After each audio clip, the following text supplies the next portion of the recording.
Hello everyone. आज हम एक बहुत ही आसान चीज़ सीखेंगे, डू और डज।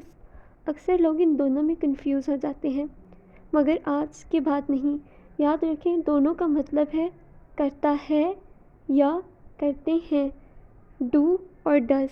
लेकिन बस इनके इस्तेमाल में थोड़ा सा फ़र्क है। डू और डज का बेसिक रूल्स या फिर इसके बेसिक यूज़ को पढ़ लेते हैं। दोनों ही हेल्पिंग वर्ब हैं, मतलब कि जुमले में असल वर्ब की मदद करते हैं। सेकंड वन, प्रेजेंट टेंस यानी सादा जुमलों में इस्तेमाल होते हैं। थर्ड वन, मस्बत, पॉजिटिव और मनफी नेगेटिव सेंटेंसेस बनाने में मदद करते हैं। वीवर्स, अब हम इसकी फॉर्म्स को डिस्कस कर लेते हैं। अब याद रखें, जब बात हो आई हुई दे यू की तो डू इस्तेमाल करें। जैसे आई डू माई होमवर्क, मैं अपना होमवर्क करता हूँ। दे डू एक्सरसाइज, वो वर्जिश करते हैं।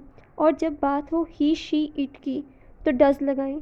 For example, he does cooking, वो मज़ेदार खाने बनाता है। शी डज क्लीनिंग, वो रोज़ सफाई करती है। वीवर्स, हम डू और डज को यूज़ करके क्वेश्चन भी क्रिएट कर सकते हैं। और याद रखें, क्वेश्चन का स्टाइल होगा पहले पूछो फिर बताओ।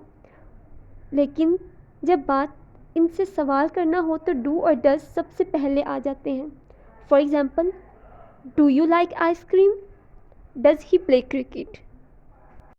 वीवर्स, और वहीं अगर जुमलों में नहीं इस्तेमाल करना हो तो डोंट और डजेंट लगाओ। जैसे I don't like bitter gourd, मुझे करेले बिल्कुल भी पसंद नहीं। He doesn't go to school on Sunday, वो इतवार को स्कूल नहीं जाता। बिकॉज वीवर्स, बच्चों को आखिर संडे को नींद भी पूरी करनी होती है। Then there is emphasis rule. कभी कभी हम डू और डज तब बोलते हैं जब बात पर जोर देना हो। जैसे आई डू लाइक मैंगोज, मुझे आम वाकई में बहुत पसंद हैं। She does care about you, वो तुम्हारी परवाह करती है।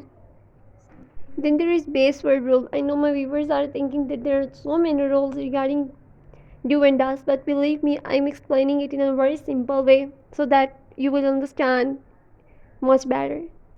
Then there is base verb rule, as I explained earlier. हमेशा याद रखो, do या does के बाद सिंपल वर्ब आता है, यानी कोई s, es और ed नहीं। For example, he does plays football, wrong, S नहीं आएगा। He does play football, yes. अगर आपने मिस्टेक की तो आपकी इंग्लिश टीचर ज़रूर कहने वाली है, oops, wrong form. Viewers, sum करते हैं सबको। चलो सब याद कर लें। Do I, we, they, you के साथ अटैच होगा। डज ही, शी, इट के साथ। और इनको किस तरह से यूज़ करना है, या हम इनको किस तरह से किन चीज़ों में यूज़ कर सकते हैं? क्वेश्चंस क्रिएट करने के लिए, नेगेटिव क्रिएट करने के लिए, एंड फॉर एम्फसिस। ओके। और अब जब कोई कहे डू या डज मुश्किल है तो मुस्कुरा कर कहें, बिल्कुल भी मुश्किल नहीं है, बस थोड़ा सा do practice and then does समझ आ जाएगा।